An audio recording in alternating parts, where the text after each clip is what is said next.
Итак, всем добрый день. Продолжаем научную тематику. Александр Сергеевич, здравствуйте. Здравствуйте. Находимся мы в школе «Экспресс». Школа «Экспресс» позволяет нам творить нашу, так сказать, науку, в таком научно-популярном формате. Тавтологии не удалось избежать. Обруби нам YouTube, и тогда наш канал заглохнет сильно, потому что YouTube, грубо говоря, дает нам рост, а YouTube дает дополнительный приток подписчиков. Вот у нас вышел 162 ролик. Там за сутки у него там по статистикам просмотров все вверх, то есть он много набрал, и сразу большой приток подписчиков, и сразу большой приток подписок, в том числе и на нашу социальную группу ВКонтакте. А наша платформа, которая Rutube-Дзен, и они все похоже. Я не знаю, как. В Rutube невозможно загружать, там так это медленно все делают. У меня-то загружается нормально. Другое дело, что там как было 1300 или 1400 подписчиков в прошлом году. Год прошел, ничего не изменилось. Там очень по объему еще ограничения, по-моему. Там нельзя. Или теперь сняли его? Нет, оно есть 25 гигабайт. Должен твой видеоролик весить не больше, чем 25 гигабайт. Нет, я просто когда пытался 4P видео загружать, он меня 4P. 4P? 360 градусов. Там нет такого, наверное, сервиса просто. Либо ваш видеоролик весит там 70 гигабайт. Откуда у меня столько? Наверное, у меня столько нет. Не знаю. В общем, короче говоря, да. К чему я? Подписывайтесь, пожалуйста, на наши площадки в других социальных сетях. Мы есть на Рутюбе, на Дзене, ВК, видео, то есть и ВКонтакте. Единственное, что смотреть это, я не знаю, Рутюбом кто-то пользуется, но, к сожалению, Рутюб и Дзен это чисто платформы дубликаты. То есть там, к сожалению, ничего не происходит в плане позитивного, в плане роста канала. Единственный рост канала идет от YouTube, а ВКонтакте растет как следствие. То есть выложил новый ролик на YouTube, с YouTube кто-то перешел, подписался во ВКонтакте. Сам ВКонтакт тебя не двигает. Все будет двигаться, если будешь платить деньги за рекламу. То есть рекламируй свои видеоролики, увеличивай охваты и трать деньги на таргетированную рекламу или еще на какую-то рекламу, и, скорее всего, будет какой-то прирост. Но кто пользуется ВКонтактом и ВК-видео, то есть поделитесь, смотрите вы что-нибудь кроме шоу.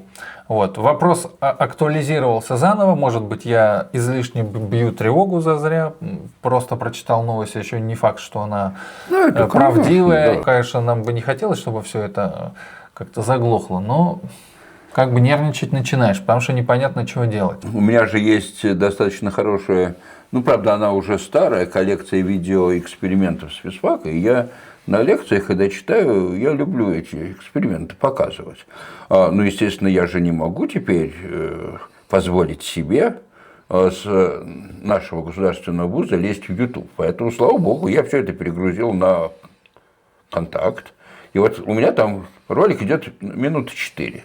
И за это время проходит 2 рекламы с предложением купить билеты на какую-то... Студенты смотрят и, наверное, покупают, и всем счастье. Видите, как хорошо, так сказать. И всем хорошо, так сказать. И лекцию посмотрели. И билеты купили. И на лекции вы прорекламировали через контакт там билеты какие-то. Да. Причем за 5 минут демонстрации успевает 2 рекламы пройти. Да. Александр Сергеевич, нормально. Должна же наша платформа развиваться? Естественно. Так что все хорошо. Так что я против вашего пессимизма. А вы против все-таки, да? Все хорошо, так нет, счастье. Всем счастье. Вы должны быть... И заметьте, и студентам главное счастье. Из лекции выбилось 2 минуты, поэтому на 2 минуты учить к экзамену меньше. Да. Так что полное счастье. Ладно, чего. В общем, короче говоря, мы, как обычно, посмеялись.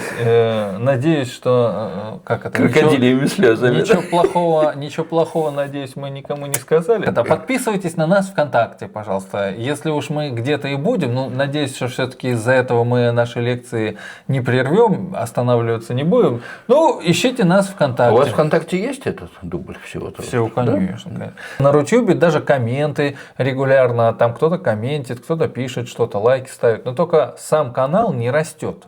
То есть, да, как бы просмотры какие-то есть. Если вы нас смотрите через Рутюб, через Дзен или там через ВК-видео, да, вы смотрите, пожалуйста, мы вас не против вас и не обижайтесь, пожалуйста, за то, что мы говорим, что на этих площадках что-то не то. Но наш канал не растет на этих площадках. Даже если вы там есть и вы нас смотрите, ну там помашите нам, поставьте нам этот махающий смайлик, да, мы будем хотя бы понимать, что вы смотрите, что оно там есть. Но просмотры крайне низкие. И сам канал в численности его там, к сожалению, не растет. Не знаю, что будем за грибами ходить, снимать эти грибные.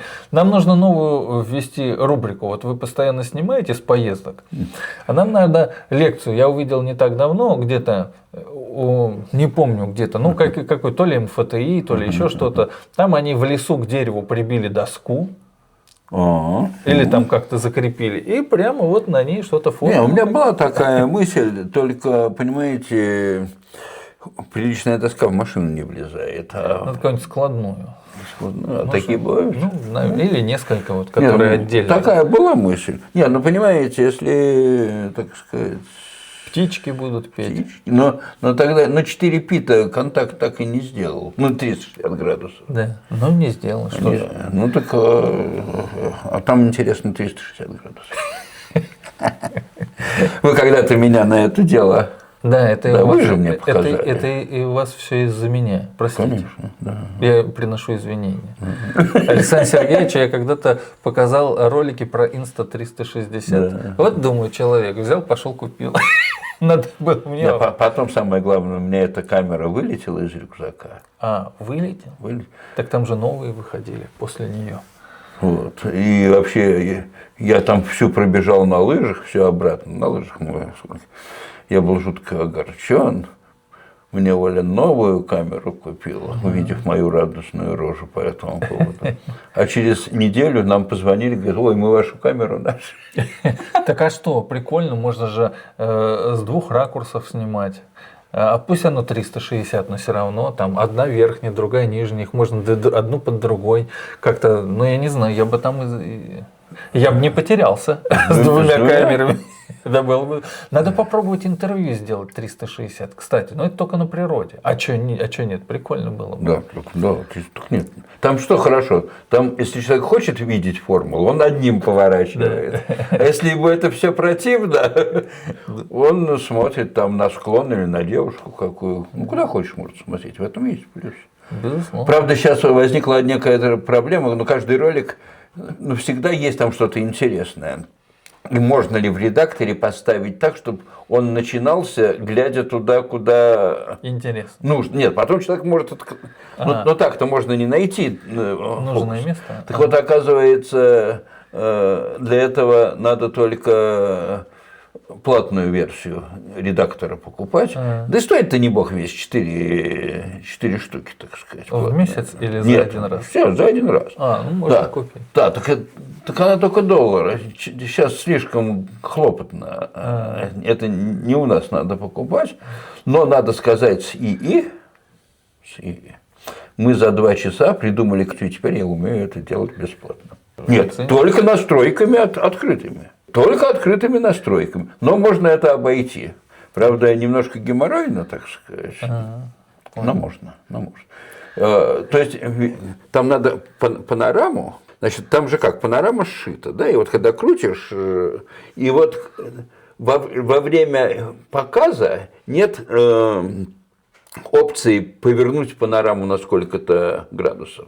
И вот это закрыто, это только в платной версии. Короче, мы ставим 2 панорамы или 3, одну сюда. И тогда вы можете крутить аппарат, нет, нельзя 2 раза оборота сделать, какой же дурак будет делать 2 круговых обзора. И просто когда пришиваешь еще, правда, объем увеличивается. И все, и эта опция теперь не нужна. Теперь... Отлично. У нас же есть на Маке есть терминал. И я у ИИ регулярно пишу запрос. Например, мне нужно на каком-нибудь сайте найти что-нибудь очень уникальное. И он мне пишет, значит, скрипт на питоне, как это искать. Я вставляю в этот терминал, терминал заходит в мой браузер, сам ищет и выдает мне результаты. Удивительная штука. Ну, и для айтишников то, что мы говорим, это, конечно, детский сад, то есть, ну вот, но не знаю, мы не перестаем удивляться ИИ и всему, что вокруг этого творит. Я хотел вас спросить про как ваши статьи-то продолжаются с помощью ИИ. Вы продолжаете там писать, изучать, что там у вас, на какой стадии? Пожалуй, я сейчас добился, ну, у меня всегда был некоторый набор вопросов, которые я всегда говорил, ой, это надо будет когда-нибудь заняться. Но вот сейчас он почти уже иссяк, так сказать. Список вопросов? Ну, то, что в голове. Вот, ну, думаешь, черт, хрен его знает, как так. Ну, надо будет когда-нибудь подумать, но, как понимаете, когда-нибудь никогда нету. И вот я их так вспоминаю, я их задаю, ну, мы часа два с ним на этот счет болтаем. Ну, и они так или иначе... Рассасываются. Ну, что-то рассасывается, что-то не рассасывается. Там по-всякому бывает. Иногда он не может ответить, так сказать. Начинает мне давать ссылки на журналы. Если эта ссылка подгружается, ну, я читаю, если не подгружается, ну, значит... Ой, тут было лучше. Одну вещь он как-то мне так, откуда, вот это вся старая история. У Феймана написано, что принцип Паули можно вывести, но очень сложно. Мне вот всегда хотелось это почитать. Ну и вот здесь мы с ним почти договорились для частицы с нулевой массой, а для общем. Вот. А тут что-то меня занесло. А это Алиса запустилась. Ну, которая из Яндексовская. Ну, там что-то... я ждал, когда мне колеса поменяют. Я думаю, ну, с Алисой побеседуем. То же самое спросил, но она, ну, совсем поверхностно отвечает. Я говорю, а вот гугловский ИИ на эту тему говорит гораздо лучше. И она... Нет гугловского ИИ, там есть, ну там какие-то, я говорю, да плевать мне, как это называется. Я говорю, я из гугла выхожу, вот оно и есть, так сказать. Есть и другие, но это надо думать, а тут нажал кнопку и все. И она стала мне, после этого она под козырек и стала переплевывать. Обиделась Алиса. Обиделась Алиса, да. Но все-таки нужно к женщине уважительнее относиться. Пусть она даже и виртуальна. О чем мы будем дальше беседовать? Ну, как всегда, у нас есть сейчас развилка. Это мы когда-то начали и не продолжили механику для менеджеров, но мы там-то уж курс почти с Ольгой, реальный курс закончили, так сказать. Но, с другой стороны, у нас еще теория излучения. А теперь, когда вы тут меня напугали со всем этим, я теперь не знаю, после лета, когда я выучу, как легко рассказывать общую теорию относительности, удастся это рассказать или нет. Как это? Все в мире относительно, так же, как ваш курс по теории относительности. Естественно. Вот там будет... Не, мне, если честно, мне самому очень интересно летом сесть и попытаться узнать, как это можно делать без вот этой страшной математики, которая там есть. Я сам про себя плохо это представляю. Он мне говорит, что мы сочиним. Ну, я надеюсь. Так что вот так выбирайте, что хотите. Ну, вот у нас как раз по часу осталось. Да, по часу туда, по часу сюда. Да, ну, да. давайте. Ну что, тогда... С чего начинаем? Тогда, не знаю, сейчас... вы помните, на чем мы закончили про менеджеров? Помню. Я сделал этот ролик, мы классифицировали там это все. Классифицировали кто под кем, да? Да. В общем, короче, на сегодня все. Подписывайтесь, пожалуйста, на нас в наши вот ВК-видео. Наши бла-бла-бла. Все, подписывайтесь на нас, пожалуйста, везде. В силу близлежащих событий или не отдаленно лежащих. Ну, в общем, короче... Давайте считать это угрозами, а не событиями. Скрытая угроза. Как в этом самом... «Звездные войны», помните, был фильм «Скрытая угроза»? А я не видел «Звездных войн». Ну как же вы не видели? Вы физикой не видели «Звездных войн»? Как вам? Мне было интересно, как из лазеров стреляют и космические корабли летают. Я там видел какого-то ушастого. Ну там... Мне он не понравился. Понял. В общем, короче... Ну типа чебурашки, только звездного войска.